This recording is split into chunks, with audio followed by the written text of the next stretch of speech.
आष्टी शेतशिवारात तुरीच्या पेंढ्यांना आग.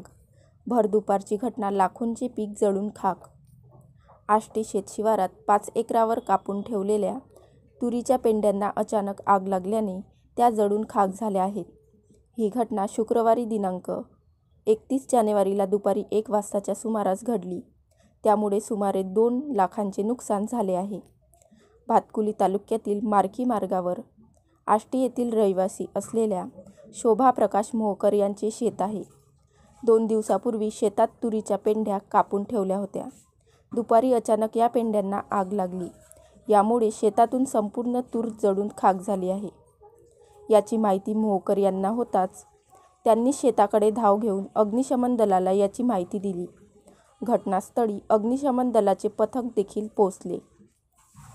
परंतु तोपर्यंत संपूर्ण तूर जळून खाक झाली. घटनास्थळी मंडल अधिकारी राठोड, पटवारी रायबोले, पोलीस पाटील प्रवीण प्रधान यांनी भेट देऊन पंचनामा केला.